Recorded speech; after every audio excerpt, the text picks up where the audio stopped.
Ya. Bueno, buenas tardes. Vamos a iniciar la clase de ahora, la clase de biología, ¿verdad? A ver, la semana pasada habíamos revisado el sistema endocrino. Nosotros habíamos recordado que una de las características de los seres vivos es la capacidad de responder ante un estímulo. Todos los seres vivos tienen que tener esa capacidad de respuesta ante un estímulo.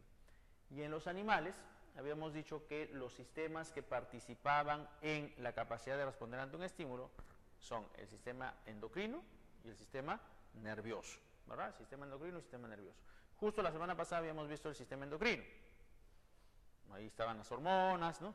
Que participan de esta coordinación química, ¿no? Para provocar una respuesta, ¿no? Una respuesta dependiendo del estímulo recibido.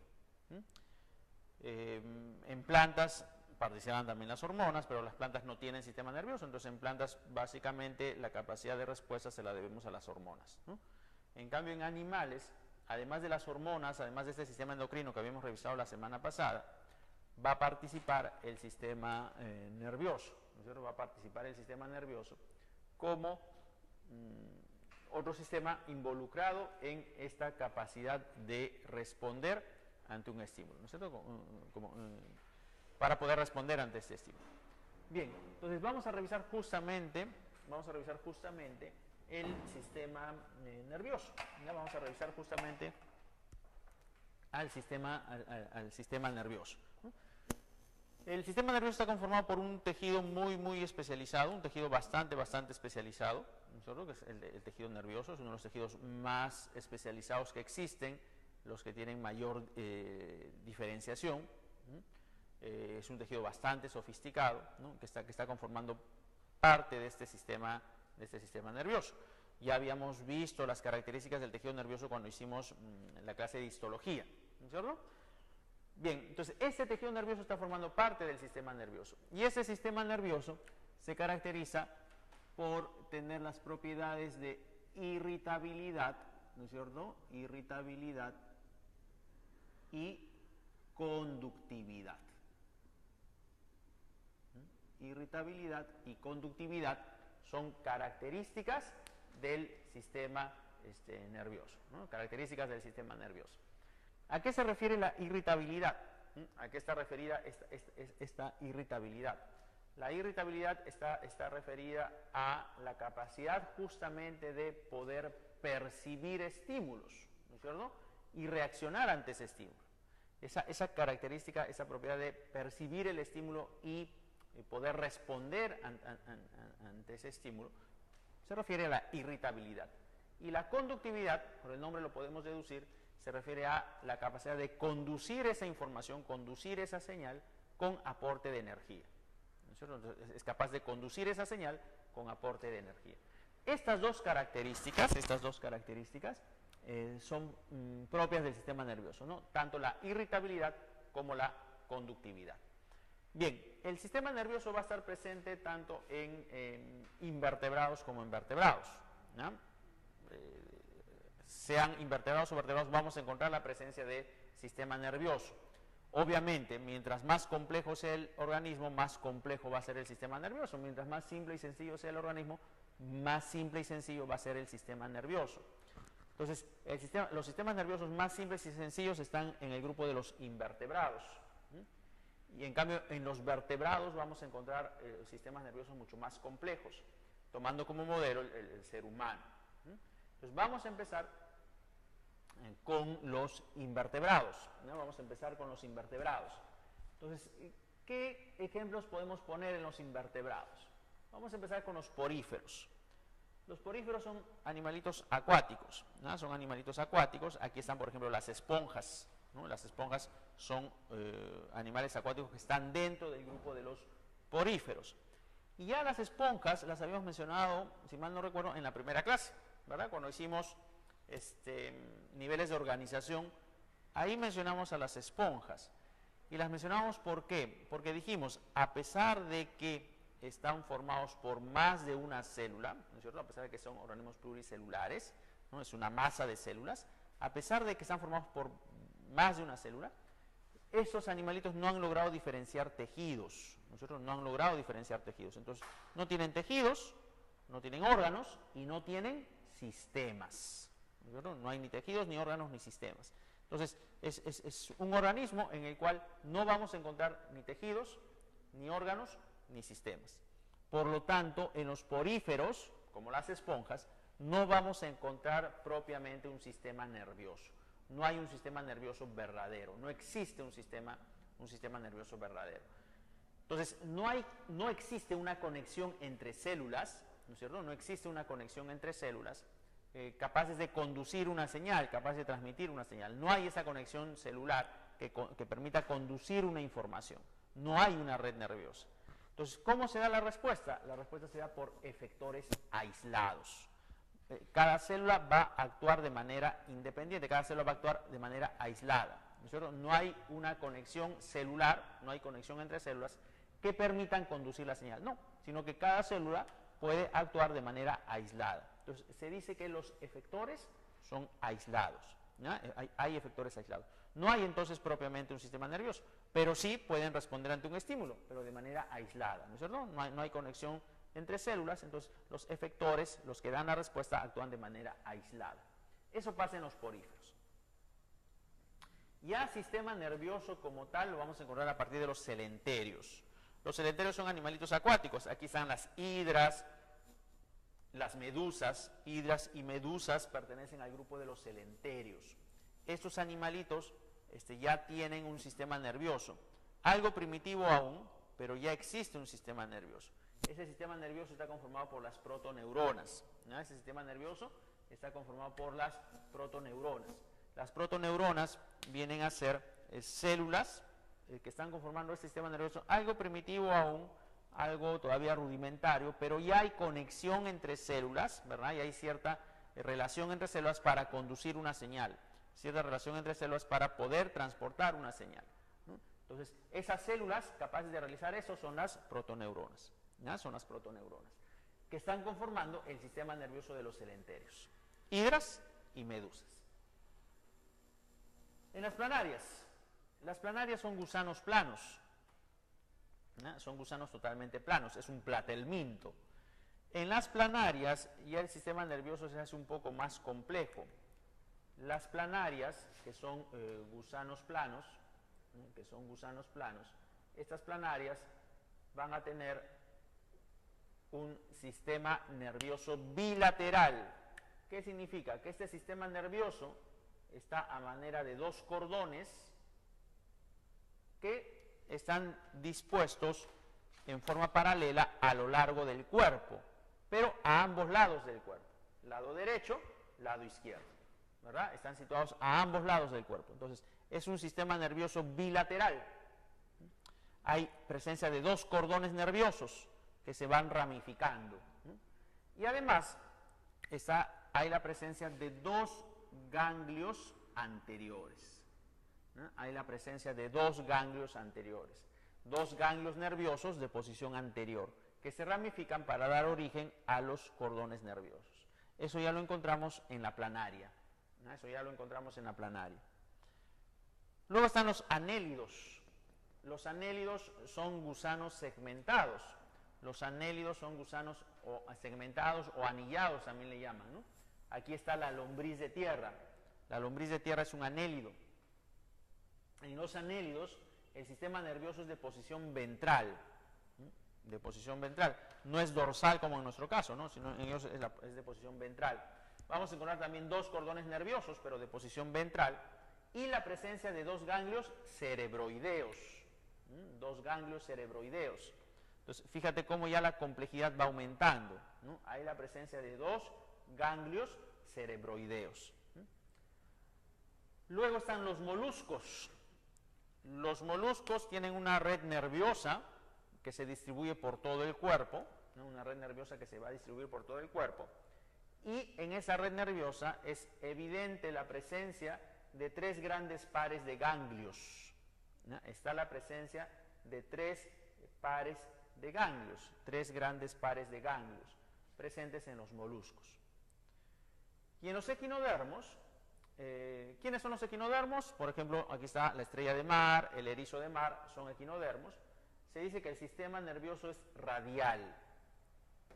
¿Qué significa esto de sistema nervioso radial? ¿Qué es un sistema radial? Radial viene de radio, y los radios vienen a ser los segmentos corporales del organismo de los equinodermos. Por ejemplo, la estrella de mar. La estrella de mar tiene 5 radios. Cada brazo de la estrella de mar es un radio. La estrella de mar tiene 5 brazos. Cada brazo es un radio.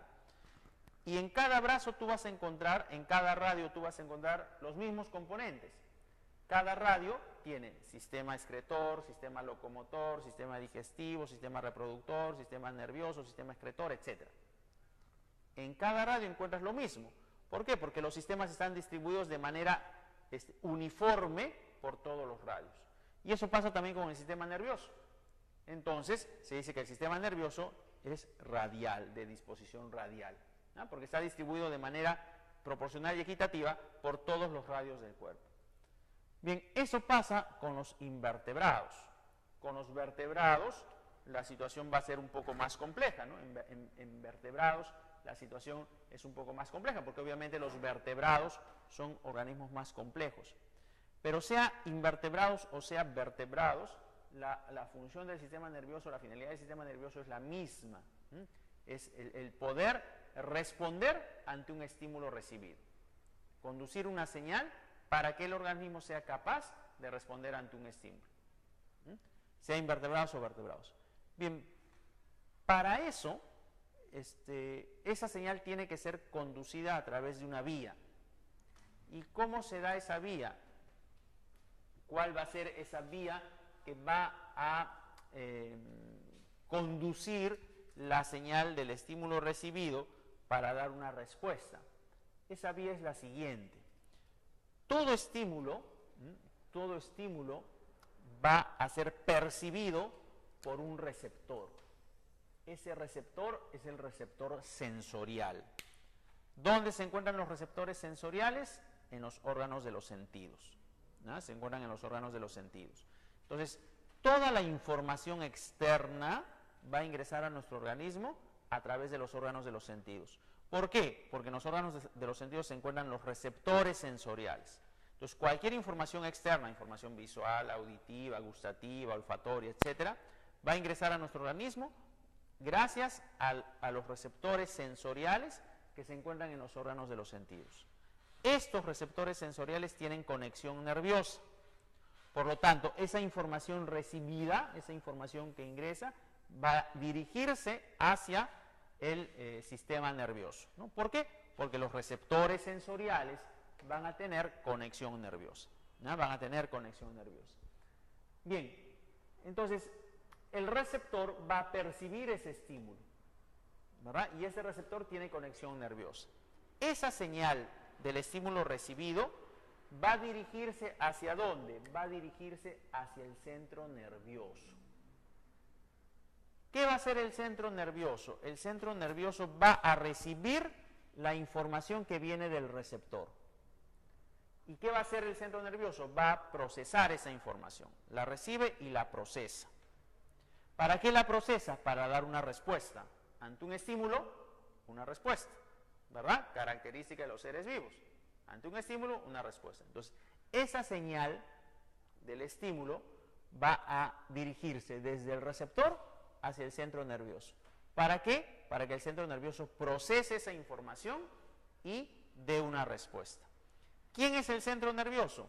El centro nervioso viene a ser la médula y el encéfalo. La médula espinal y el encéfalo constituyen el centro nervioso.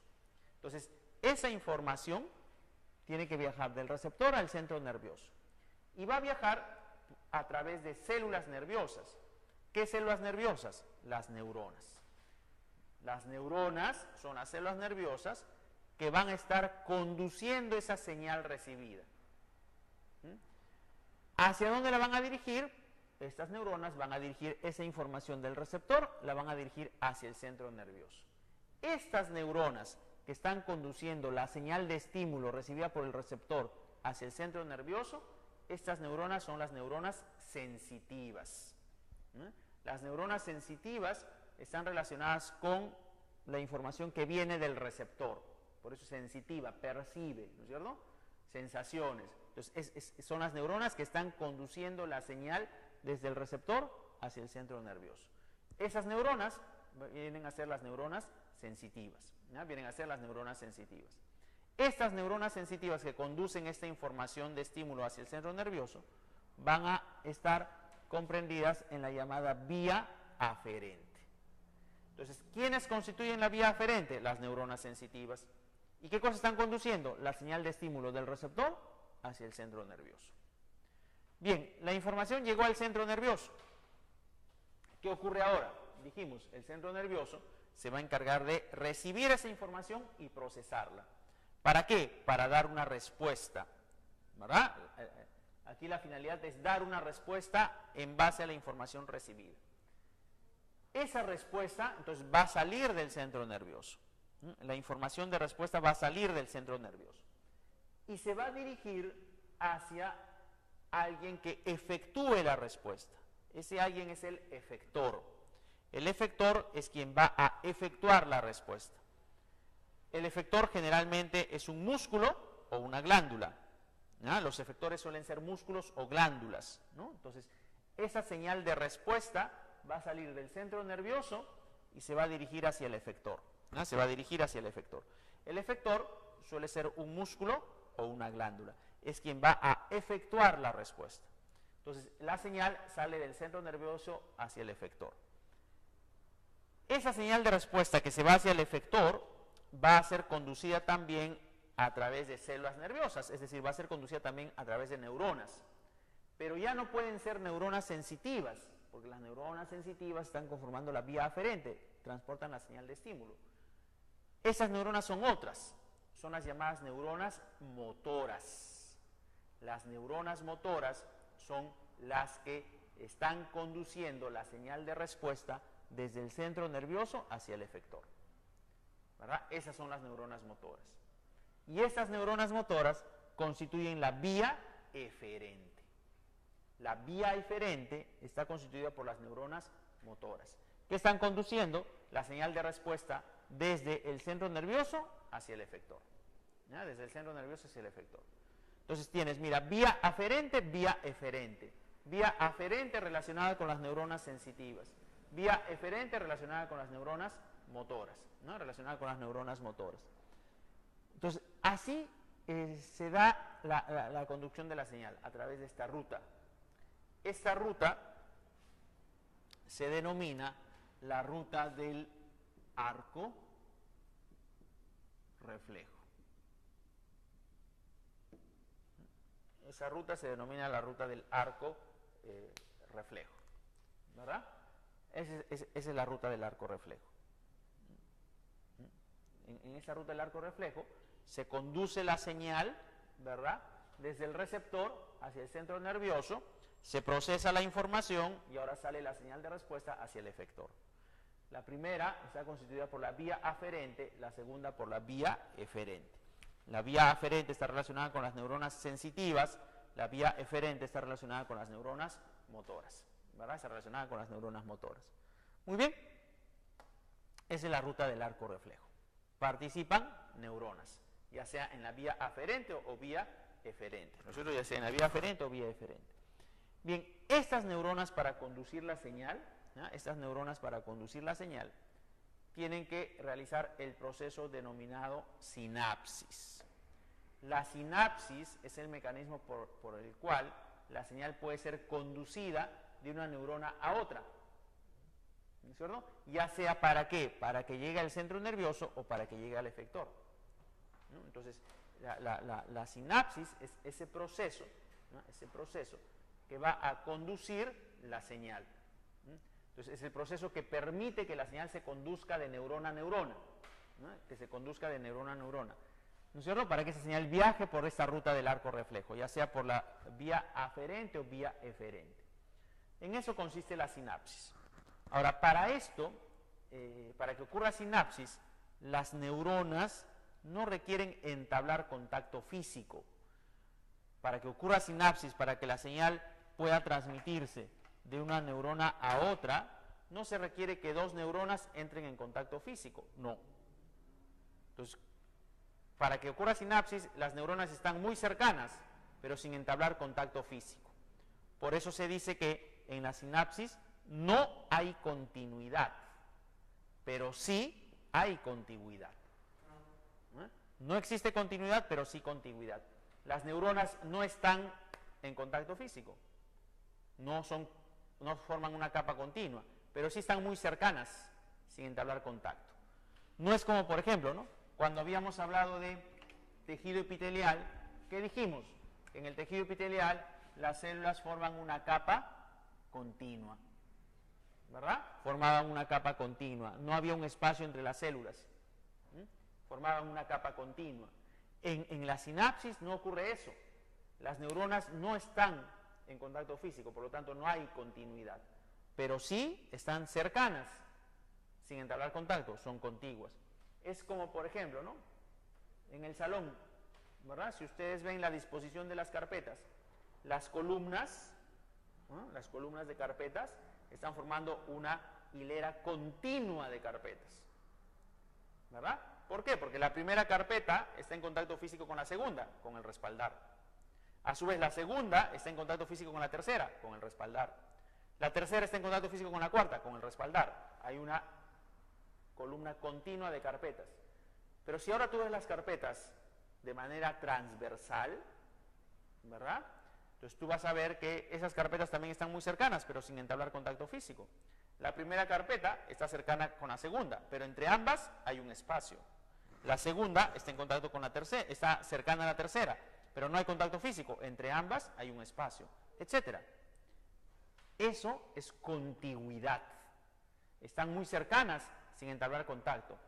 En cambio, lo otro, las columnas, ahí eso me da la continuidad. Ahí sí hay contacto físico de una carpeta con otra. Continuidad, contigüidad, ¿verdad? En la sinapsis lo que existe es contigüidad, ¿no? Lo que existe es contigüidad. Las neuronas están cercanas, pero sin entablar contacto físico. Entre una neurona y otra hay un espacio, ¿no? Entre una neurona y otra hay un espacio. Entonces, son células contiguas, más no continuas. Por eso decimos, sinapsis, no hay continuidad, pero sí hay contigüidad, ¿no? Pero sí hay contigüidad. Bien, para que ocurra sinapsis, entonces van a participar las neuronas. Y cada parte de la neurona va a cumplir una función en particular. Por ejemplo, ¿no? Si nos acordamos las partes de la neurona, ¿no? Hay dendritas, axón, telodendron, etc. Las señales generalmente son recibidas por las dendritas. Las dendritas son las encargadas de percibir las señales, ¿no? Entonces, las dendritas perciben las señales. Las neuronas van a percibir las señales a través de las dendritas. Entonces, esas dendritas perciben las señales, entonces las señales ingresan a la neurona. ¿Hacia dónde van? Hacia el llamado cuerpo o soma. ¿Qué va a hacer el cuerpo o soma? El cuerpo o soma lo que hace es integrar estas señales en una sola, ¿no? Va a integrar todas esas señales en una sola. Entonces, el cuerpo o soma integra las señales. Una vez que esa señal está integrada, y es una sola señal, esa señal va a ser conducida a través de esa prolongación que es el axón. Entonces, la señal va a ser conducida por el axón, ¿ya? Va a ser conducida por el axón. ¿Hacia dónde? Hacia la porción final del axón, que era una porción ramificada, denominada telodendron, ¿verdad? Y en cada ramita del telodendron existen estos bulbos, que son los llamados botones o pies sinápticos o terminales, ¿verdad? El botón sináptico, botón terminal. ¿Cuál es la función del botón terminal? Transmitir la señal a la siguiente neurona. Entonces, estos botones terminales transmiten la señal a la siguiente neurona. ¿Para qué? Para que la siguiente neurona reciba la información y a su vez se estimule. Entonces, ahora la señal está en la otra neurona. Entonces, estos botones terminales van a liberar los llamados neurotransmisores, y esos neurotransmisores son captados por la siguiente neurona, que se va a estimular y va a ocurrir otra vez lo mismo. Ese proceso se denomina sinapsis. Entonces, de esa manera, la información viaja de una neurona a otra, ¿no? De una neurona a otra, mediante la sinapsis, ¿ya? Mediante la sinapsis. Bien, para que exista sinapsis, se requieren neuronas, ¿no es cierto? Se requieren neuronas. Y van a haber componentes de la sinapsis, que son a su vez componentes de las neuronas también, ¿no? Hay componentes que permiten que se dé la sinapsis. ¿Cuáles son los componentes de la sinapsis? Son 3 componentes, ¿no? Van a ser 3 componentes.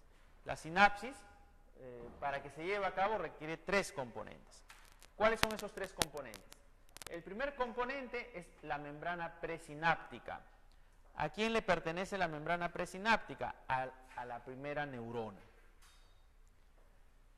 ¿no? A la primera neurona. El segundo componente es la membrana posináptica. ¿A quién le pertenece la membrana posináptica? A la segunda neurona. Y el tercer componente es la hendidura sináptica. Es el espacio que hay entre la primera y la segunda neurona, ¿no? Entonces, la membrana presináptica, ¿a quién le pertenece? A la primera neurona. La primera neurona tiene su membrana. Esa membrana es la membrana presináptica. La segunda neurona tiene su membrana. Esa membrana de la segunda neurona es la membrana posináptica. Y el espacio que hay entre las neuronas, porque recuerdan que en neuronas hay un espacio, ese espacio se denomina hendidura sináptica. Esos son los componentes de la sinapsis: membrana presináptica, membrana posináptica y hendidura sináptica. La membrana presináptica le pertenece a la primera neurona, la membrana posináptica le pertenece a la segunda neurona, y la hendidura sináptica es el espacio entre las neuronas, ¿no es cierto? Es el espacio entre las neuronas.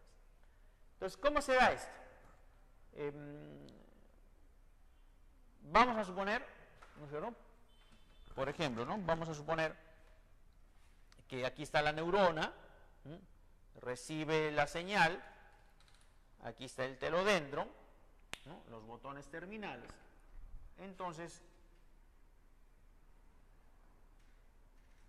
por ejemplo, aquí se va a ubicar una segunda neurona, ¿no? Una segunda neurona.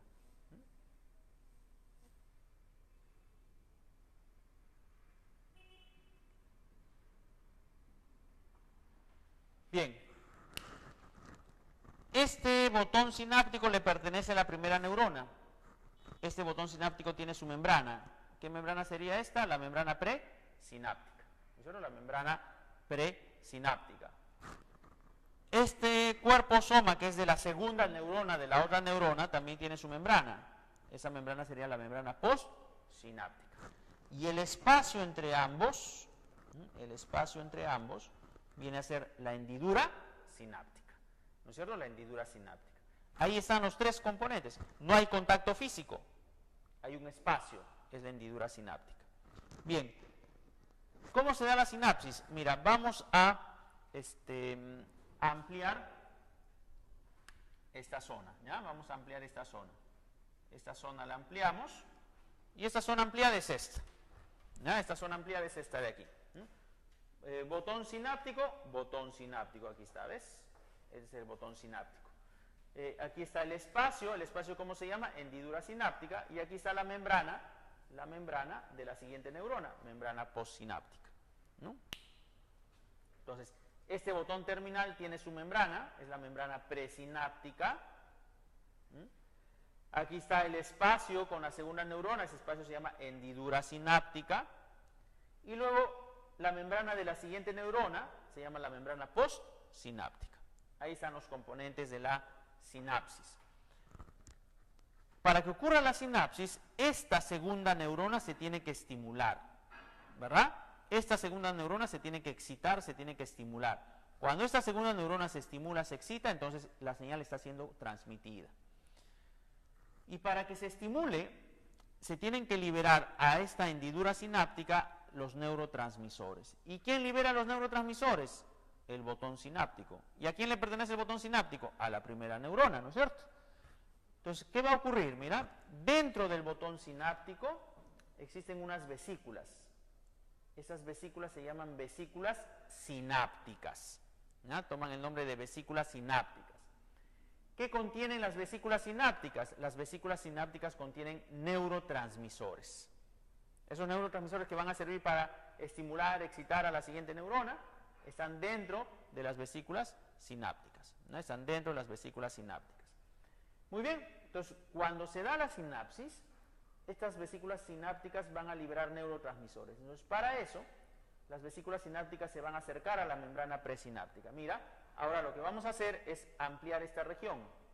¿No? Esta región la vamos a ampliar. ¿No? Esta región la vamos a ampliar. Y aquí está. ¿Ves? Esta es la membrana presináptica. Aquí está la membrana postsináptica. Esta es la hendidura sináptica. ¿No es cierto? Hemos ampliado esta región de aquí. ¿Ya? Esta región la hemos ampliado. Aquí está. ¿No? Membrana presináptica, membrana postsináptica, hendidura sináptica. Y aquí está, por ejemplo, una vesícula sináptica. ¿No? Aquí está una vesícula sináptica. En su interior, ¿quiénes están? En su interior están los neurotransmisores. Entonces, para que ocurra la sinapsis, esta vesícula sináptica se va a acercar a la membrana presináptica. Se acerca y mira, se va a empezar a fusionar con la membrana presináptica. En ese instante va a liberar a la hendidura sináptica, va a liberar los neurotransmisores, que son sustancias químicas que se liberan a la hendidura sináptica. ¿Quién capta los neurotransmisores? La membrana postsináptica. En la membrana postsináptica existen receptores que van a capturar esos neurotransmisores. Cuando son capturados esos neurotransmisores, entonces esta segunda neurona se estimula. Esta segunda neurona se excita. Se estimula, entonces la señal ya va a ingresar a la segunda neurona. Y se va a conducir, ¿verdad?, a través de esa segunda neurona hacia otra neurona. Entonces, de esa manera ocurre la sinapsis. ¿Ya? De esa manera va a ocurrir la sinapsis. Ya mira, la señal está en la siguiente neurona. Entonces va a ocurrir lo mismo que en el caso anterior. La señal va a ser integrada por el cuerpo soma y luego se conduce por su axón hasta llegar otra vez al telodendro. Esa es la sinapsis. Y así se va a transmitir la señal de una neurona a otra. ¿Qué se requieren? Esos tres componentes. Membrana presináptica, membrana postsináptica y hendidura sináptica. Membrana presináptica, membrana postsináptica y hendidura sináptica. ¿Qué se libera en la hendidura sináptica? Los neurotransmisores, que van a ser captados por la membrana postsináptica. Cuando son captados, entonces la segunda neurona entra en un estado de estimulación, de excitación, que va a permitir que la señal ahora se conduzca en esa segunda neurona. Bien, pero para que se conduzca la señal,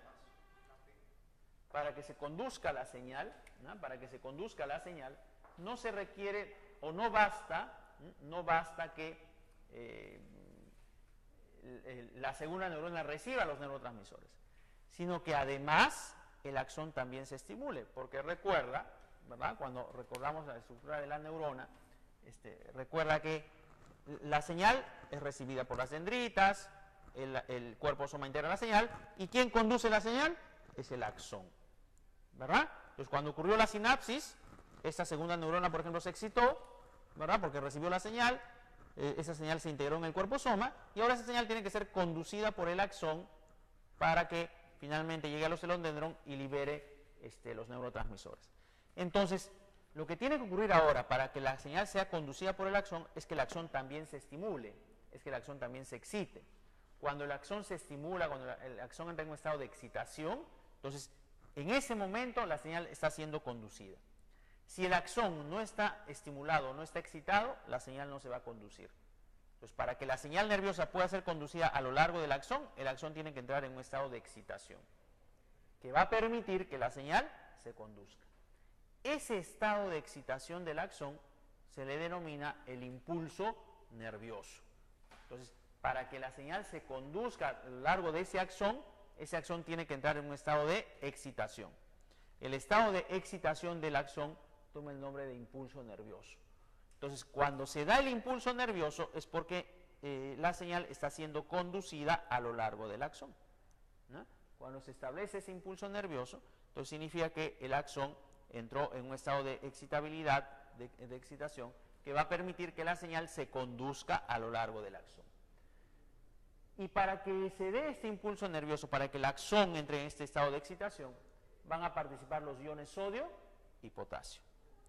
Los iones sodio y potasio, ¿no? Los iones sodio y potasio van a permitir que el axón entre en ese estado de excitación y por lo tanto se lleve a cabo el impulso nervioso. ¿Cómo ocurre esto? Miren, cuando el axón está en estado de reposo, va a haber un equilibrio de cargas entre el medio externo y el medio interno. En el medio externo van a predominar las cargas positivas, en el medio interno las cargas negativas. Entonces se va a mantener un equilibrio de cargas entre el medio externo y el medio interno. ¿No? Va a haber un equilibrio de cargas y eso se va a mantener constante. ¿No? Esto se mantiene constante a lo largo del tiempo, siempre y cuando el axón esté en estado de reposo. Ahora, por si acaso, al axón también le llaman fibra nerviosa. Cuando te hablen de la fibra nerviosa, te están hablando del axón. Entonces, si te dicen, la fibra nerviosa está en estado de reposo, te están hablando que el axón está en estado de reposo. ¿No? Que el axón está en estado de reposo. Y en estado de reposo, decíamos, esa fibra nerviosa, ese axón, mantiene el equilibrio de cargas. Carga positiva hacia afuera, carga negativa hacia adentro. Cuando se rompe ese equilibrio, entonces se da el llamado impulso nervioso. Cuando se rompe ese equilibrio, entonces el axón entra en un estado de excitación. Y eso se requiere para que se conduzca la señal a lo largo del axón. Entonces, ¿qué ocurre o cómo ocurre este rompimiento del equilibrio? Lo que va a ocurrir es que para que se rompa el equilibrio, va a ingresar el ion sodio al interior del axón. ¿No? Va a ingresar el ion sodio al interior del axón. Y el ion sodio tiene carga positiva. ¿No? El ion sodio tiene carga positiva. Entonces, ¿qué está ocurriendo? Al interior del axón está ingresando carga positiva. Por lo tanto, se está rompiendo el equilibrio, ¿no? Porque el interior es negativo y de pronto ingresa carga positiva, el equilibrio se rompe. ¿Verdad? Entonces, se va a romper ese equilibrio. Entonces, ¿qué está ocurriendo? Si se mantenía en equilibrio, con el ingreso del sodio, ese equilibrio se rompe. Hay un desbalance de cargas. Entonces, ¿qué va a hacer el axón? El axón va a tratar de recuperar el equilibrio. ¿Ya? Va a tratar de recuperar el equilibrio. ¿Y cómo lo recupera? Si ingresa un ion sodio, perdón, si ingresa un ion positivo, entonces, para recuperar el equilibrio tiene que salir un ion positivo. ¿No es cierto? Como ingresó una carga positiva, rompe el equilibrio, entonces, para recuperar el equilibrio tiene que salir también carga positiva. Tiene que salir un ion positivo. Y el ion positivo que sale del axón es el potasio.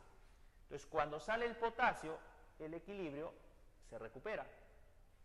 ¿No es cierto? Ya no hay ese desbalance de cargas, se recuperó el equilibrio. Entonces, ingresa sodio, se rompe el equilibrio, pero sale potasio, se recupera el equilibrio.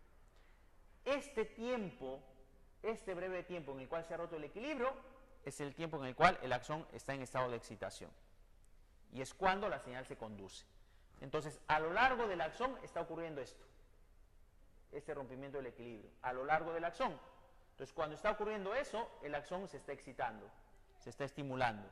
Y en ese instante, la señal está siendo conducida a lo largo del axón. ¿Verdad? Está siendo conducida a lo largo del axón. Siempre y cuando se den estos desbalances de carga, ¿no? Hay un desbalance de carga, pero luego se recupera. Pero es constante. Entonces, cuando ocurre eso, es que se está conduciendo la señal a lo largo del axón. ¿Ya? A lo largo del axón.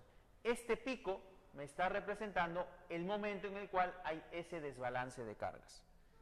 Y me representa justamente el momento de excitación del axón. ¿Ya? Justamente el momento de excitación del axón. ¿No? Entonces, a lo largo del axón se tienen que dar estos picos. Entonces, eso me está indicando que el axón se está excitando, está en estado de excitación, de estimulación, y por lo tanto la señal está siendo conducida hacia el telodendron, ¿verdad? Hacia el telodendron donde están los botones sinápticos. Así se da el impulso nervioso, entonces. Para que se transmita la señal, el axón tiene que estar en un estado de excitación, y eso se logra cuando se rompe el equilibrio de cargas. ¿Cómo se rompe? Con el ingreso del ion sodio y se recupera con la salida del ion potasio. Bien, entonces a ese estado de excitación se le llama el impulso nervioso y eso es lo que se requiere para que la señal se conduzca a lo largo del axón. Ahora, si recuerdas, hay axones, ¿verdad? Hay axones que están recubiertos por una sustancia, ¿verdad? Esa sustancia era la vaina de mielina, ¿no es cierto? Es la vaina de mielina. Pero va a haber axones que no están recubiertos por la vaina de mielina. A los axones que están recubiertos por la vaina de mielina les denominan fibras mielínicas, ¿no? Están recubiertos por la sustancia, por la vaina de mielina, ¿no? Esos axones son denominados fibras mielínicas. Pero hay axones que no tienen vaina de mielina, no tienen mielina, entonces les llaman fibras amielínicas.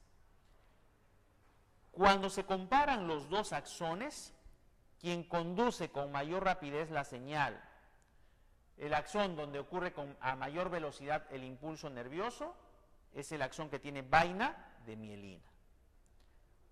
En los axones mielínicos, el impulso se da con mayor velocidad.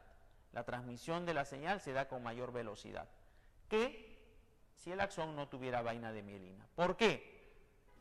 Porque se dice que el impulso, la conducción, se va a dar a nivel de los nódulos de Rambier. Si te acuerdas, la vaina de mielina no era uniforme, nosotros presentaba interrupciones, llamadas las estrangulaciones o nodos de Rambier. Entonces, se dice que en este caso la conducción es saltatoria a nivel de los nódulos de Rambier.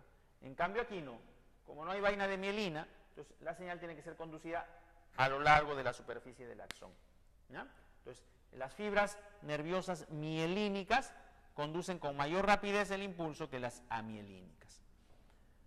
Ahora, si te dicen la velocidad del impulso aumenta a medida que se llega al centro nervioso, falso. La velocidad del impulso disminuye a medida que llega al efector, falso. ¿Por qué? Porque la velocidad se mantiene constante durante toda la ruta. Ni va aumentando ni va disminuyendo, ¿no? Durante toda la ruta de transmisión, la velocidad es constante, ¿no? Ni aumenta ni disminuye. Se va a mantener constante durante toda la ruta de transmisión, ¿no? Durante toda la ruta de transmisión. Bien, entonces así ocurre la sinapsis y en esto consiste el impulso nervioso. Ahora, dijimos que como modelo de sistema nervioso de los vertebrados, vamos a mencionar al sistema nervioso humano. ¿Ya? Vamos a mencionar al sistema nervioso humano. ¿Cómo está conformado el sistema nervioso humano? El sistema nervioso humano está conformado por el sistema nervioso central y el sistema nervioso periférico. ¿No? El sistema nervioso central y sistema nervioso periférico. El sistema nervioso central, ¿de qué se encarga? El sistema nervioso central se encarga de recibir la información y procesarla, ¿no es cierto? Este sistema nervioso central se va a encargar de recibir la información y de procesar esa información para dar una respuesta. Esa era la función es la función del sistema nervioso central. Recibir la información y procesar la respuesta. Acuérdate del centro nervioso, ¿no es cierto? Recibía la información para procesarla. Ese es el sistema nervioso central. En cambio, la función del sistema nervioso periférico es otra. La función del sistema nervioso periférico es básicamente conducir la señal, transmitir la señal. No procesarla, sino conducirla. Acuérdate de las vías aferentes y eferentes. Se conduce simplemente la señal. Entonces, el periférico se encarga de conducir señal y el central se encarga de recibir la señal y procesar la información. El sistema nervioso central está conformado por el encéfalo y la médula espinal. Encéfalo y médula espinal constituyen el sistema nervioso central. En cambio, el sistema nervioso periférico está conformado por nervios, ¿verdad? Está conformado por los nervios que se van a encargar de conducir la señal, ya sea por la vía aferente o por la vía eferente, como lo indicábamos al inicio de la clase.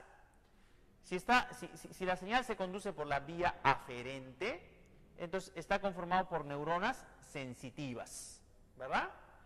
Pero si la señal se conduce por la vía eferente, entonces está conformado por neuronas motoras. Eso también lo indicamos al inicio de la clase. Bien, ¿qué cosa conducen las neuronas motoras? La señal que va a ser la respuesta, la señal que se va hacia un efector. Si las neuronas motoras llegan hacia órganos que tienen o estructuras que tienen movimiento voluntario, hacia tejidos que tienen movimiento voluntario, entonces decimos que esas neuronas motoras están conformando el sistema nervioso somático. ¿Qué tejido, por ejemplo, tiene movimiento voluntario? El músculo, el tejido muscular, ¿no? ¿Pero de qué músculo? Del músculo estriado esquelético. Nosotros decidimos cuándo hay movimiento. Entonces, ¿qué nervios llegan a este músculo? Nervios del sistema nervioso somático. En cambio, si las neuronas motoras están conformando parte de nervios que llegan hacia tejidos que tienen movimiento involuntario, tejidos en los cuales no controlamos el movimiento, por ejemplo, musculatura lisa o tejido glandular, ¿no? Nosotros, por ejemplo, no controlamos el movimiento del intestino, es musculatura lisa, tiene movimiento autónomo, si te acuerdas, ¿verdad? O la glándula, nosotros no controlamos la acción glandular, nosotros no decidimos cuándo secretar sudor y cuándo no secretar sudor. Eso es totalmente autónomo. Entonces, si las neuronas motoras están conformando parte de los nervios que llegan hacia esos tejidos con movimiento autónomo, entonces se dice que están formando parte del sistema nervioso vegetativo, ¿verdad? Están formando parte del sistema nervioso vegetativo, o llamado también sistema nervioso autónomo. Y a su vez, este sistema nervioso vegetativo autónomo está separado en simpático y en parasimpático. El simpático es el sistema nervioso que tiene que ver con la estimulación, la excitación. Cuando estamos estimulados, excitados o frente a una acción, se activa el simpático. Pero si estamos en estado de reposo, relajación, ahí actúa el parasimpático, ¿no es cierto? Ahí actúa el parasimpático. Bien, entonces así está distribuido, así está separado el sistema nervioso humano, ¿no? Entonces, ahora vamos a ver los componentes del sistema nervioso central y del sistema nervioso periférico, ¿ya? Una vez que ya tenemos en claro cómo está conformado el sistema nervioso humano, entonces vamos a hablar ahora de los componentes del sistema nervioso central y de los componentes del sistema nervioso periférico, ¿ya? Entonces vamos a graficar esos componentes.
Entonces, y vamos a ver los componentes del sistema nervioso humano, ¿no es cierto?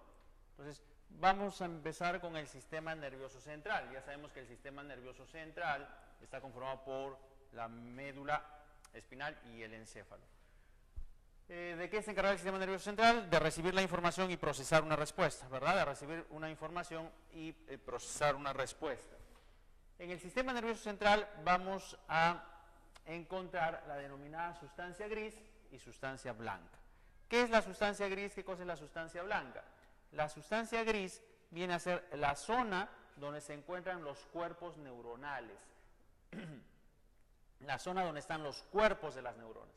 Esa zona donde se encuentran los cuerpos neuronales toma el nombre de sustancia gris. Y sustancia blanca viene a ser la zona hacia donde confluyen los axones, la zona hacia donde se dirigen las fibras nerviosas, los axones. Esa zona donde están ubicadas los axones toma el nombre de sustancia blanca, ¿no? Toma el nombre de sustancia blanca. Entonces, sustancia gris, zona donde están los cuerpos neuronales, y sustancia blanca, la zona donde se dirigen los axones, la zona donde se están dirigiendo los cuerpos,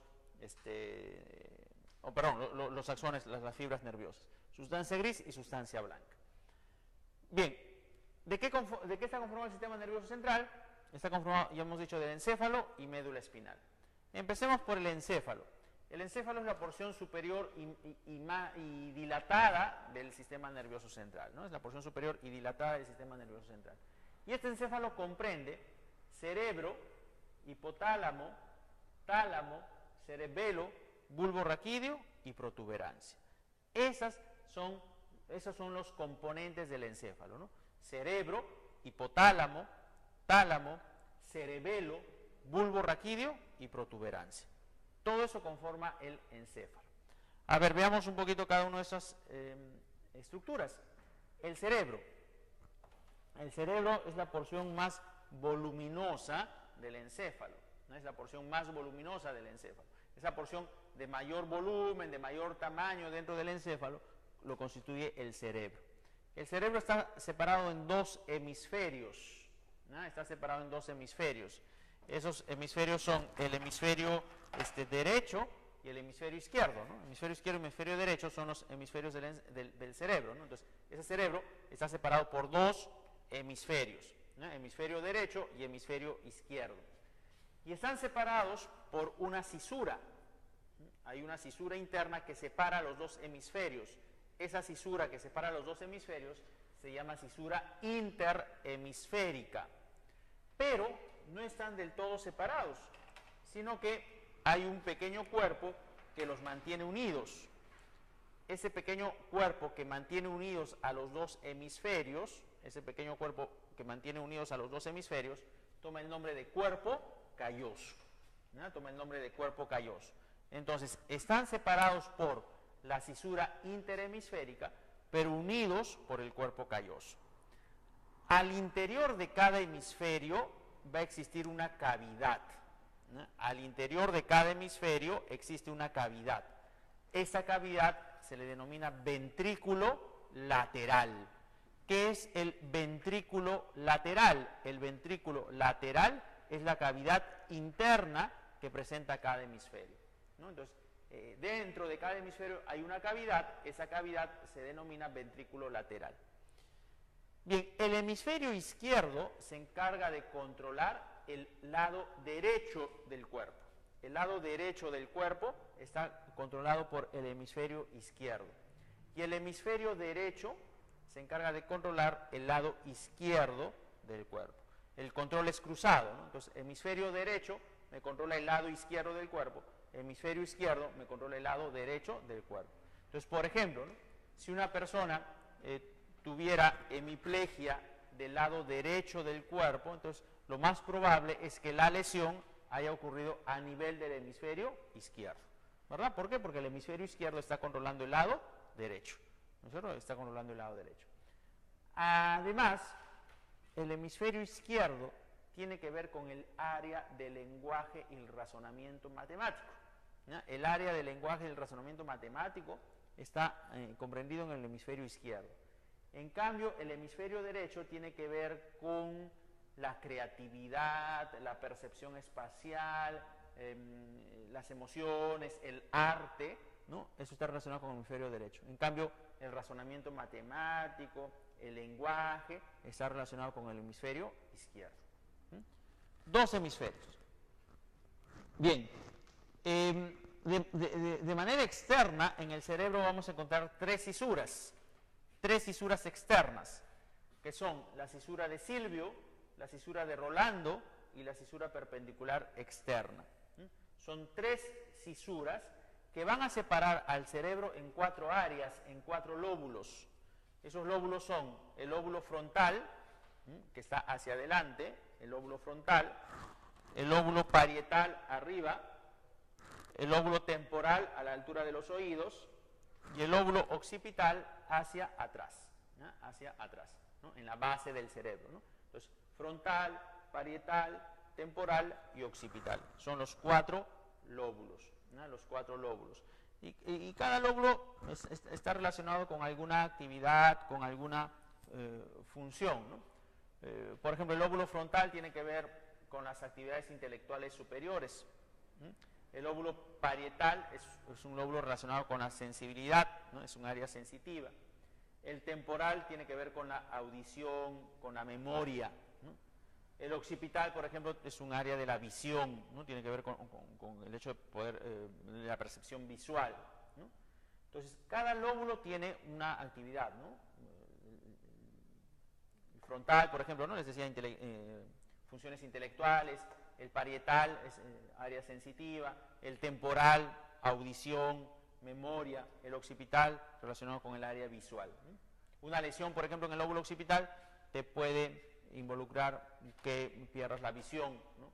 Un fuerte golpe en el lóbulo temporal podría involucrar pérdida de memoria o problemas en la audición, etcétera, ¿no? Dos hemisferios, tres fisuras y cuatro lóbulos. En este cerebro, la sustancia gris se encuentra hacia la periferia, es decir, se encuentra hacia la corteza cerebral, ¿no? Entonces, hacia la corteza del cerebro, ahí, en esa corteza, vamos a encontrar la zona donde están ubicados los cuerpos de las neuronas, ¿no? Los cuerpos neuronales, porque recuerda que la sustancia gris, ¿no es cierto?, que la sustancia gris se refiere a los cuerpos neuronales, ¿no es cierto?, se refiere a los cuerpos neuronales. Y de esos cuerpos neuronales van a salir los axones. Entonces, la zona hacia donde confluyen los axones constituiría la sustancia blanca, ¿no es cierto?, constituiría la sustancia blanca. Entonces, sustancia gris, sustancia blanca, ¿verdad? La sustancia gris, la zona donde están los cuerpos neuronales, la sustancia blanca, la zona donde están los axones. En el cerebro, la sustancia gris está hacia la periferia, la sustancia blanca hacia el interior. Acuérdate de esto porque en la médula es al revés, ¿no? En el cerebro, la sustancia gris es periférica, está hacia la corteza cerebral, y la sustancia blanca hacia el interior.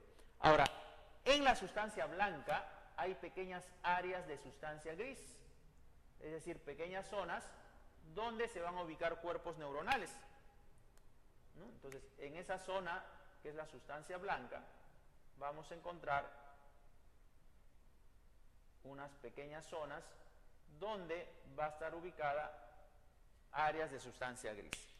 Estas pequeñas zonas de sustancia gris que están inmersas en la sustancia blanca toma el nombre de los núcleos basales. Los núcleos basales son áreas de sustancia gris que se encuentran inmersas en la sustancia blanca, ¿ya? Que se encuentran inmersas en la sustancia blanca. Bien, ¿cuáles son las funciones del cerebro? Las funciones del cerebro tienen que ver con la inteligencia, la memoria, ¿no?, el razonamiento, la conciencia, ¿no?, el análisis, el discernimiento, ¿no? Son funciones básicas del cerebro, ¿no? Son funciones básicas del cerebro. Bien, pero en el encéfalo, además, ¿qué encontramos? En el encéfalo también encontramos hipotálamo. Y ya del hipotálamo habíamos hablado algo la semana pasada, ¿no es cierto? El hipotálamo tenía funciones neuroendocrinas, ¿verdad? controlaba, por ejemplo, la hipófisis o pituitaria. El hipotálamo también secretaba hormonas, ¿no?, que se almacenaban, acuérdense, en la neurohipófisis, ¿no? Secretaba, por ejemplo, la antidiurética, secretaba, por ejemplo, la oxitocina, que se almacenaban en la neurohipófisis. Se secretaban en el hipotálamo, pero se almacenan en la neurohipófisis.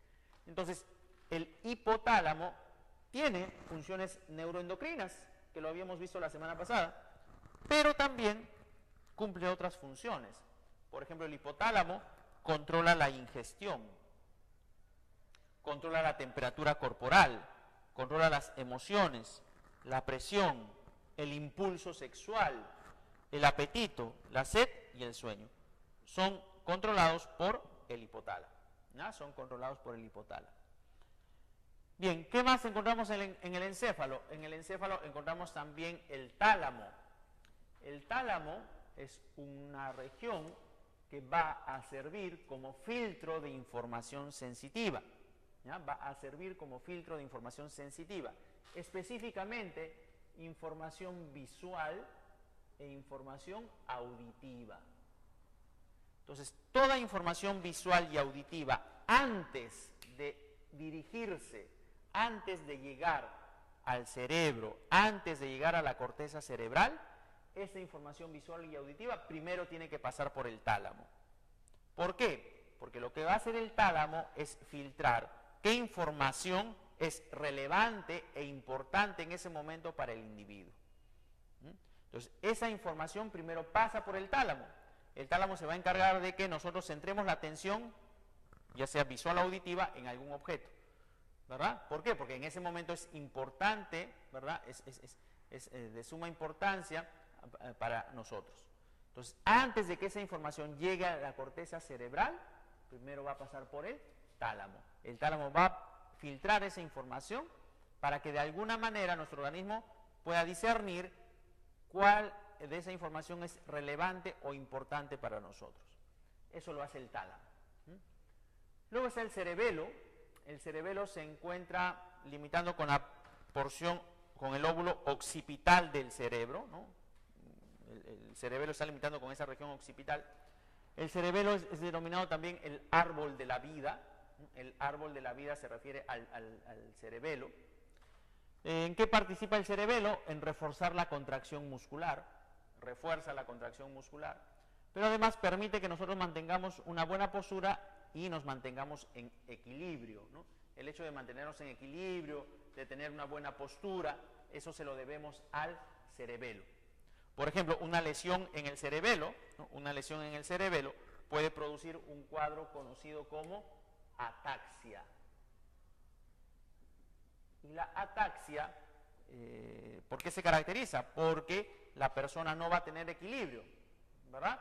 Entonces no va a coordinar movimientos, no va a tener equilibrio, entonces su andar es como si estuviera ebrio, es como si la persona estuviera borrachita, ¿no es cierto? ¿Por qué? Porque no va a tener equilibrio. Como el cerebelo está lesionado, entonces no va a tener una buena postura, no va a coordinar movimientos, por lo tanto no va a tener equilibrio. A ese cuadro se le denomina ataxia, ¿no? Que se produce generalmente por lesión en el cerebelo. Y luego está el bulbo raquídeo y la protuberancia, que ya, digamos, son las porciones posteriores del encéfalo. Están situadas en un área que ya va a estar limitando con la médula espinal. Y el bulbo raquídeo y la protuberancia son considerados como el centro moderador del corazón y la respiración, centro moderador de la actividad cardíaca y respiratoria, y además como centro de la función digestiva, ¿no? Como centro de la función digestiva. Bien, mira, todo esto es parte del encéfalo, ¿no? Todo lo que hemos mencionado comprende al encéfalo. Entonces, el encéfalo no es solamente cerebro, el encéfalo comprende el cerebro, el hipotálamo, el tálamo, el cerebelo y el bulbo y la protuberancia. Bien, y el otro componente del sistema nervioso central es la médula espinal, ¿no es cierto? Es la médula espinal. La médula espinal ya es la porción posterior del sistema nervioso central, esta manera de un cordón, está protegido por la columna vertebral, el encéfalo está protegido por la bóveda craneana, la médula está protegida por la columna vertebral, y en la médula vamos a encontrar que la sustancia gris es de posición central, y la sustancia blanca es de posición periférica, al revés de lo que veíamos en el cerebro, ¿verdad?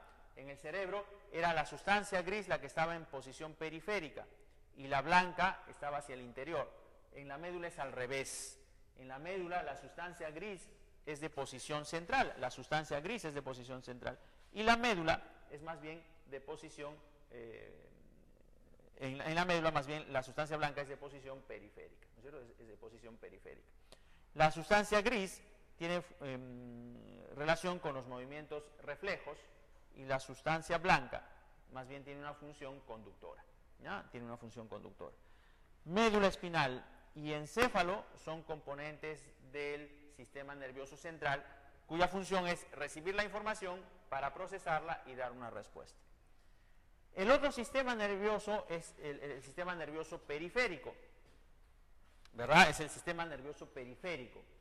¿De qué está constituido el sistema nervioso periférico? De nervios y ganglios, ¿verdad? De nervios y ganglios.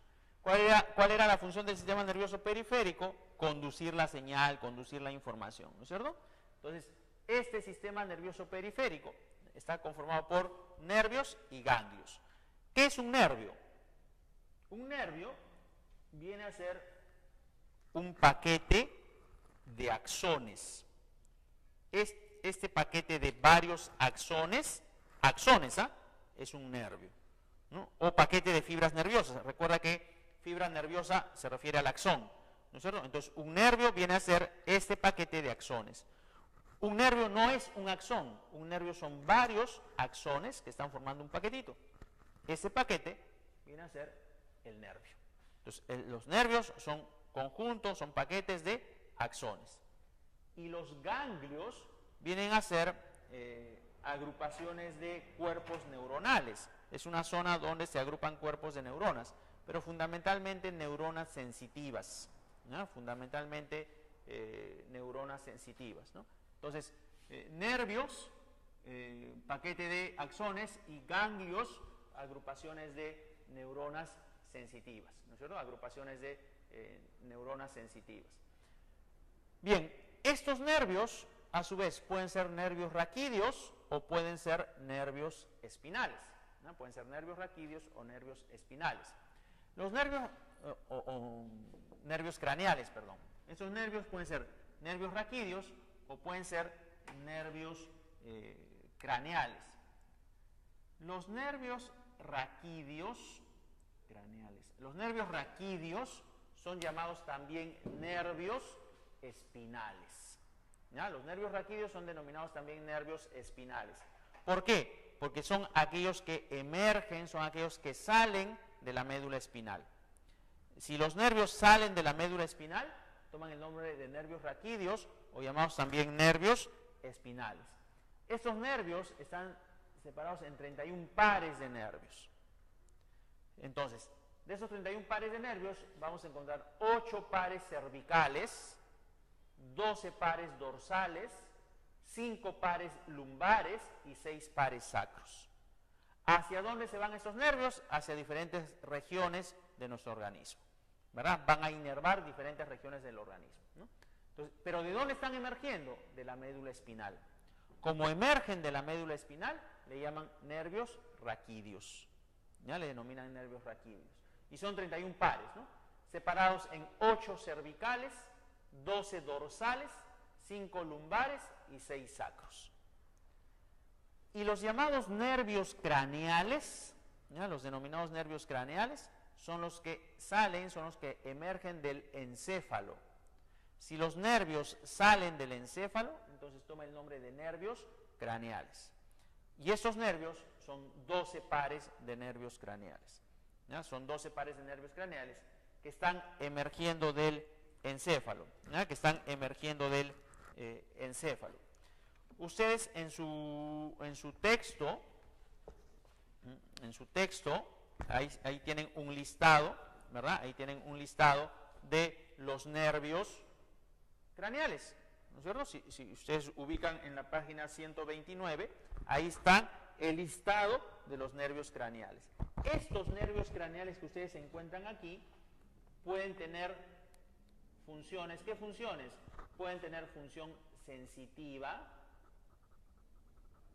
puede tener función motora o puede tener función mixta. ¿Cuál es la diferencia? Eso ya sabemos que es sensitivo y motora, ¿no?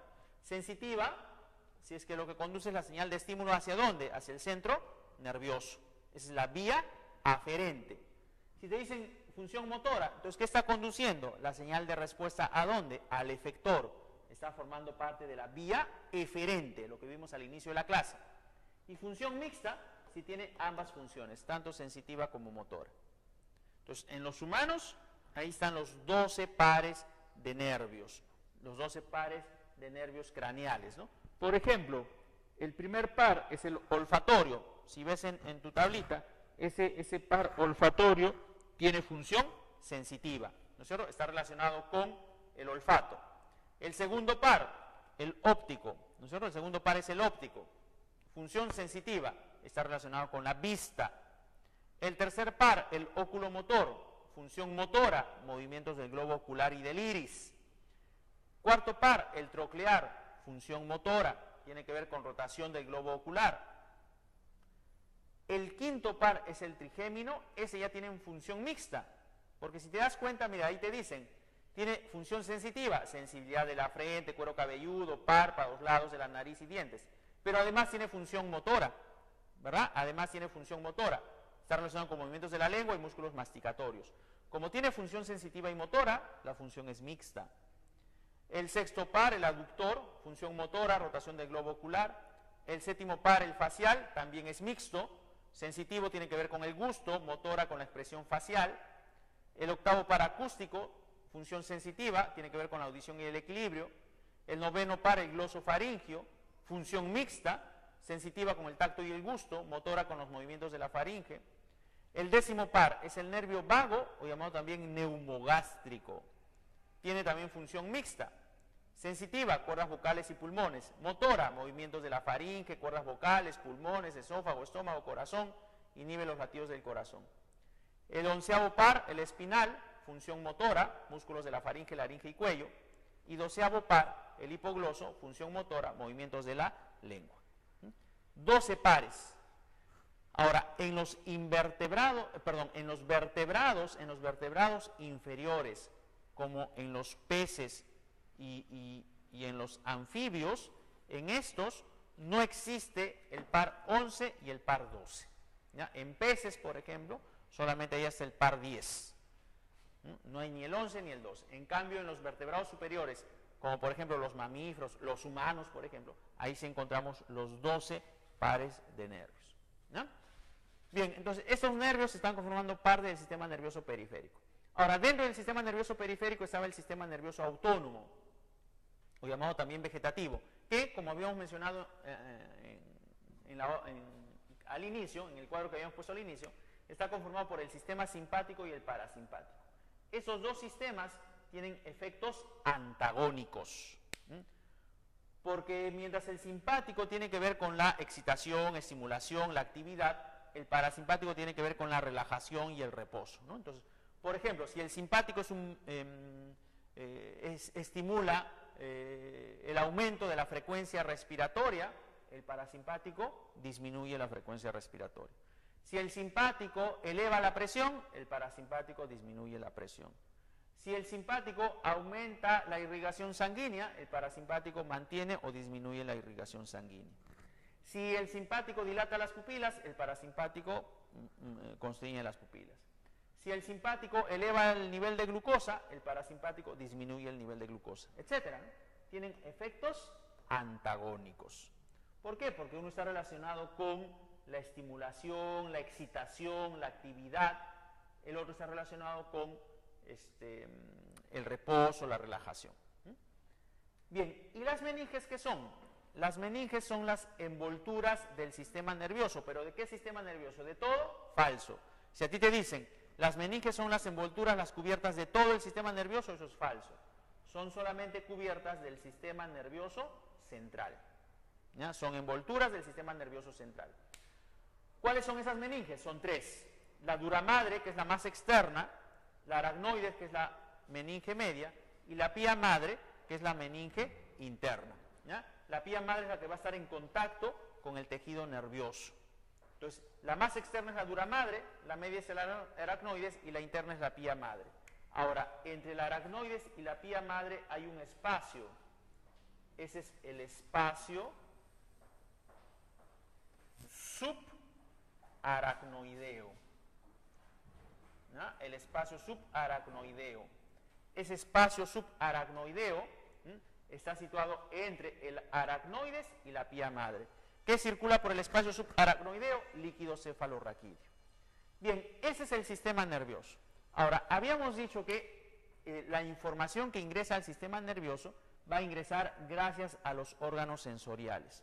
¿Por qué? Porque en los órganos sensoriales se encuentran los receptores sensoriales que tienen conexión nerviosa y que permiten que la información ingrese al organismo. Entonces, por ejemplo, ¿no? En el tacto vamos a encontrar receptores sensoriales. ¿Cuáles? Como mecanorreceptor. ¿Qué es un mecanorreceptor? Es un receptor sensorial que se activa por diferencias de presión. ¿Cuál es ese mecanorreceptor? El corpúsculo de Meissner. Detecta diferencias de presión. Termorreceptor. Detecta diferencias de temperatura, frío y calor. Aquí está el corpúsculo de Krauss y el corpúsculo de Ruffini. Y los nociceptores detectan presiones extremas como el dolor o temperaturas extremas como las quemaduras. Ese nociceptor es el corpúsculo de Pacini, ¿ya? El corpúsculo de Pacini. Eso en el tacto.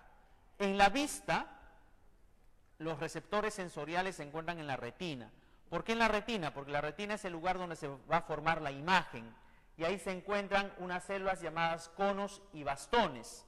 Los conos son los responsables de la visión diurna, la visión de día, y los bastones son los responsables de la visión nocturna, la visión en oscuridad. Conos y bastones, ahí se encuentran los receptores sensoriales de la visión. En el oído, el receptor sensorial se encuentra en el órgano de Corti, que está en el oído interno, está relacionado con la audición y el equilibrio. En el olfato vamos a encontrar quimiorreceptores que detectan presencia de gases, presencia de sustancias, olores, etc. ¿Dónde se encuentran los quimiorreceptores? En el epitelio olfatorio, que se encuentra en el techo de la cavidad nasal. Este epitelio olfatorio tiene conexión con el nervio olfatorio. Y en el gusto encontramos también quimiorreceptores que se encuentran en la lengua. ¿En qué lugar? En los botones gustativos, que van a detectar los sabores dulce, amargo, agrio, ¿no es cierto? Que van a ser detectados a nivel de la lengua. Bien, eso es lo que teníamos que revisar, ¿no? Eso es lo que teníamos que revisar en esta clase. Entonces, ahora vamos a ver las claves de su ejercicio, ¿no? Vamos a ver las claves de su del ejercicio de esta semana.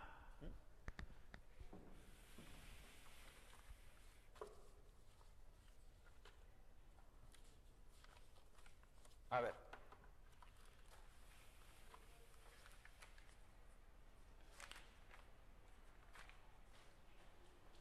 Lo voy a poner aquí, ¿ya? La pregunta 1, la alternativa sería la A. La 2, la alternativa sería la C. La 3, la alternativa sería la A. La 4, la alternativa sería la B. La 5, la alternativa sería la E. La 6, la alternativa sería la A. La 7, la alternativa sería la C. La 8, la alternativa sería la C. La 9, la alternativa también sería la C. La 10, la alternativa sería la A.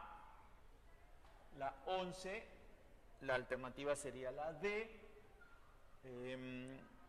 Bueno, la 12 no hay, no existe, no sé por qué no ha salido. La 13, la alternativa sería la D. La 14, la alternativa también es la D. Y la 15, la alternativa sería la C. ¿Ya? La alternativa sería la C. ¿No? Muy bien, jóvenes, entonces eso sería con respecto a la clase de hoy día, ¿no? Nos quedamos ahí, ¿no? Sería hasta la próxima semana.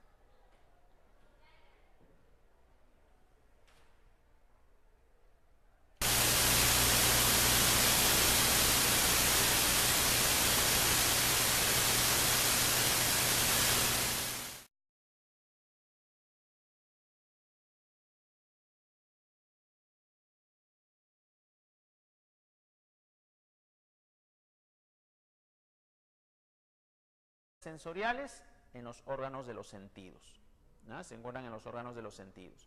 Entonces, toda la información externa va a ingresar a nuestro organismo a través de los órganos de los sentidos. ¿Por qué? Porque en los órganos de los sentidos se encuentran los receptores sensoriales.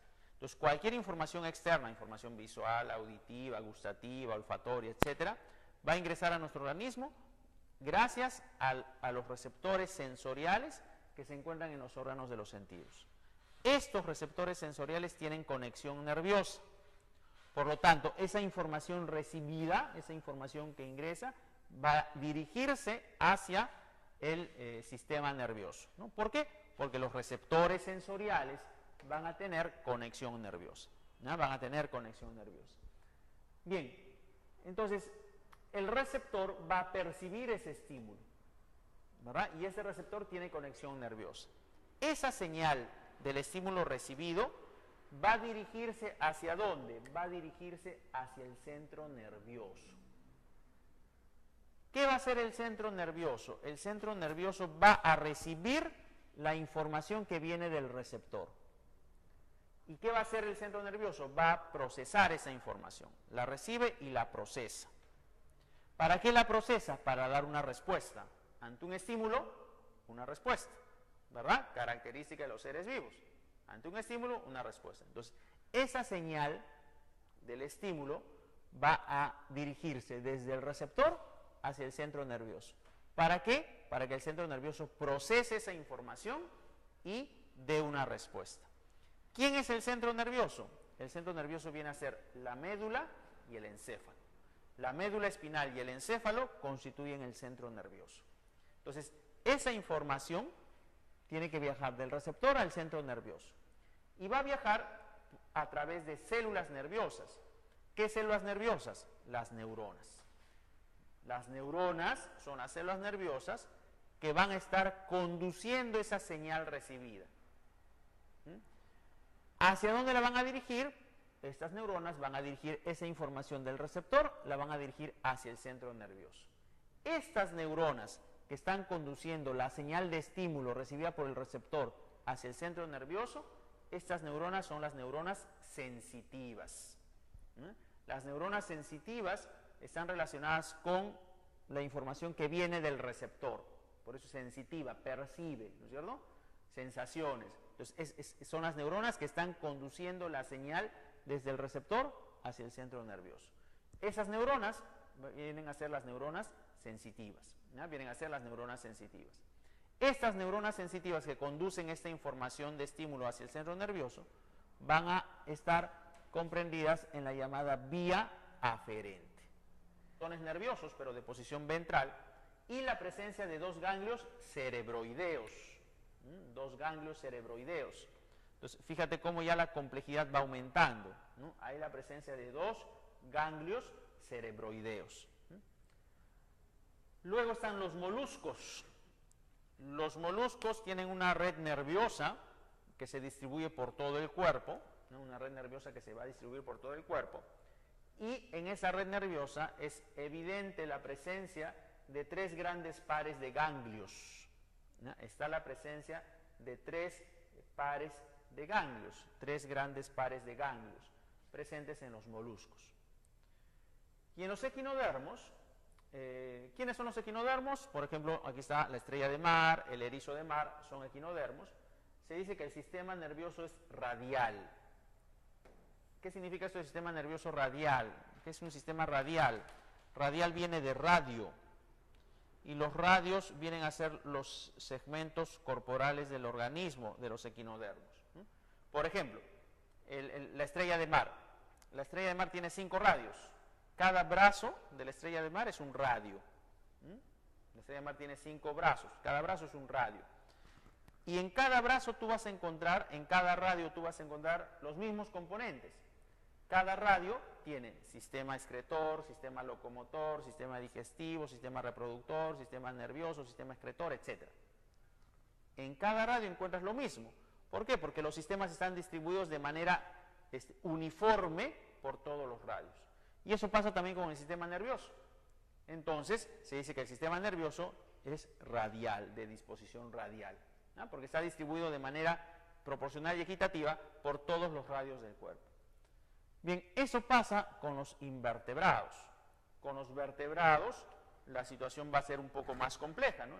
En vertebrados la situación es un poco más compleja, porque obviamente los vertebrados son organismos más complejos. Pero sea invertebrados o sea vertebrados, la función del sistema nervioso, la finalidad del sistema nervioso es la misma. Es el poder responder ante un estímulo recibido. Conducir una señal para que el organismo sea capaz de responder ante un estímulo. Sea invertebrados o vertebrados. Bien, para eso, esa señal tiene que ser conducida a través de una vía. ¿Y cómo se da esa vía? ¿Cuál va a ser esa vía que va a conducir la señal del estímulo recibido para dar una respuesta? Esa vía es la siguiente. Todo estímulo va a ser percibido por un receptor. Ese receptor es el receptor sensorial. ¿Dónde se encuentran los receptores? Poder percibir estímulos, ¿no es cierto? Y reaccionar ante ese estímulo.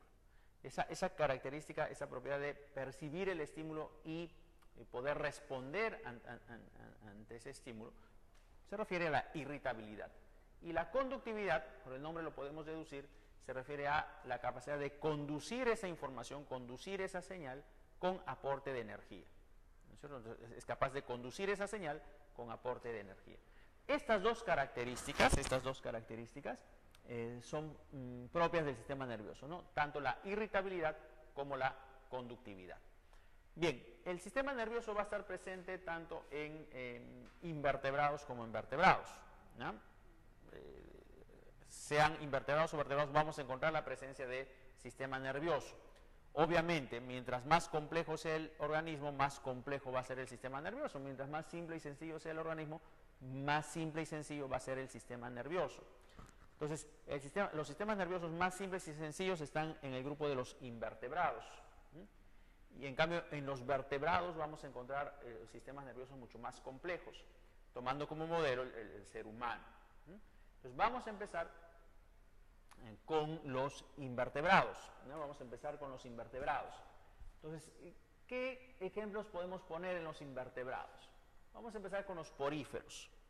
Los poríferos son animalitos acuáticos, ¿no? Son animalitos acuáticos. Aquí están, por ejemplo, las esponjas, ¿no? Las esponjas son animales acuáticos que están dentro del grupo de los poríferos.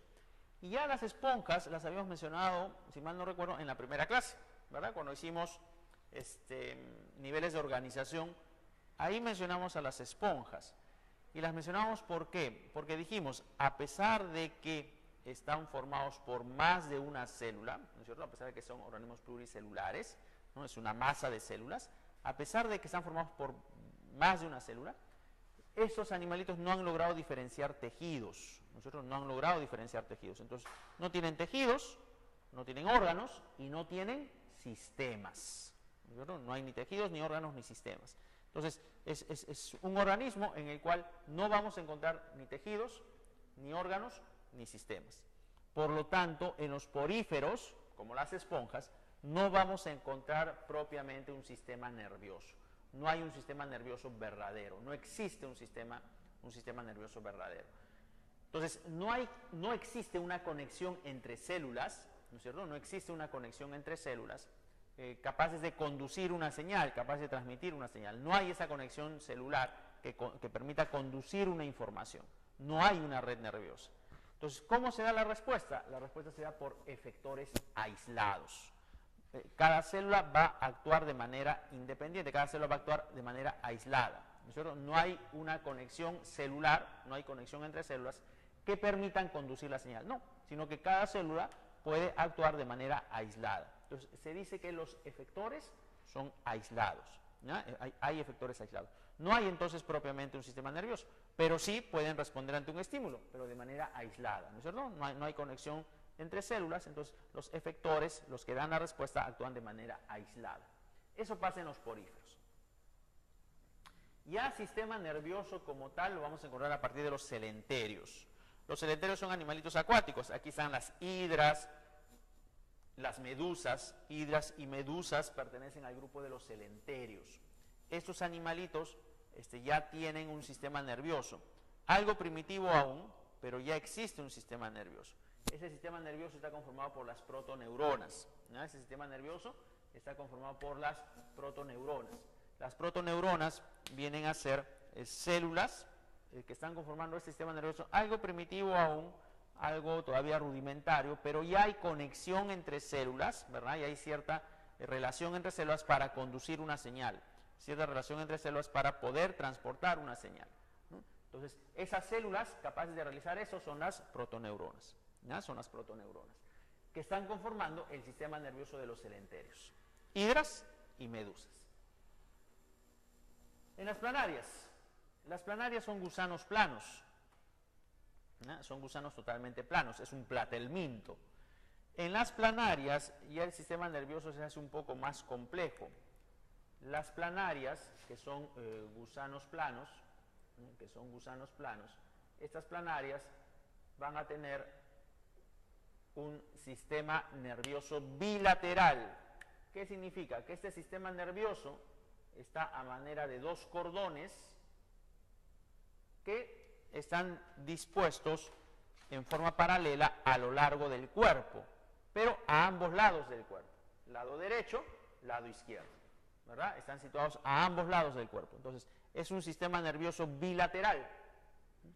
Hay presencia de dos cordones nerviosos que se van ramificando, ¿no?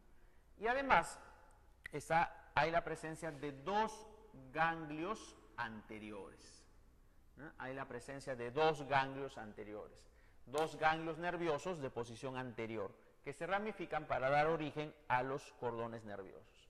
Eso ya lo encontramos en la planaria, ¿no? Eso ya lo encontramos en la planaria. Luego están los anélidos. Los anélidos son gusanos segmentados. Los anélidos son gusanos segmentados o anillados, también le llaman, ¿no? Aquí está la lombriz de tierra. La lombriz de tierra es un anélido. En los anélidos, el sistema nervioso es de posición ventral. De posición ventral. No es dorsal como en nuestro caso, ¿no? Sino en ellos es de posición ventral. Vamos a encontrar también dos cordones.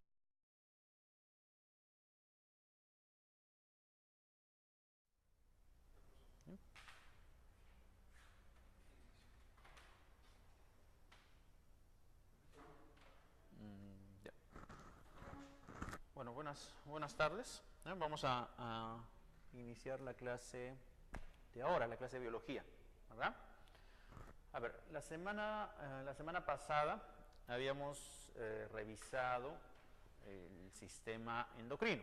Nosotros habíamos recordado que una de las características de los seres vivos es la capacidad de responder ante un estímulo, ¿no?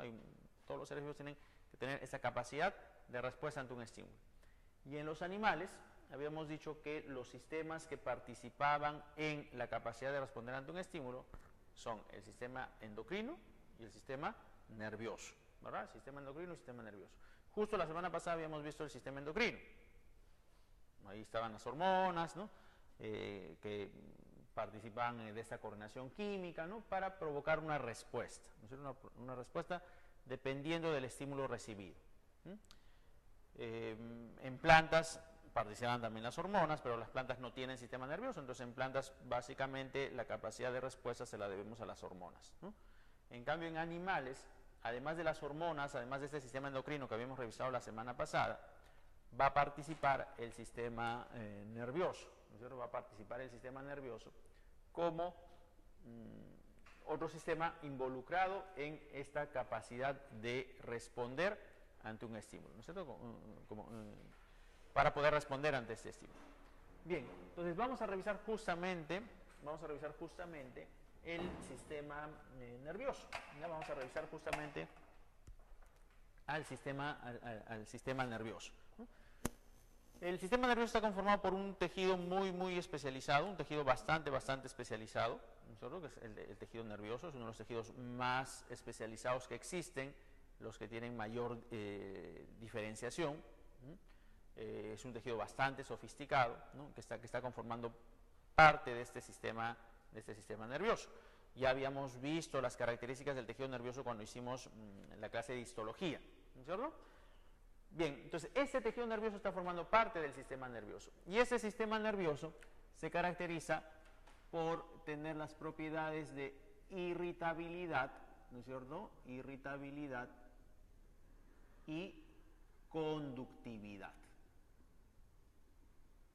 Irritabilidad y conductividad son características del sistema nervioso, ¿no? Características del sistema nervioso. ¿A qué se refiere la irritabilidad? ¿A qué está referida esta irritabilidad?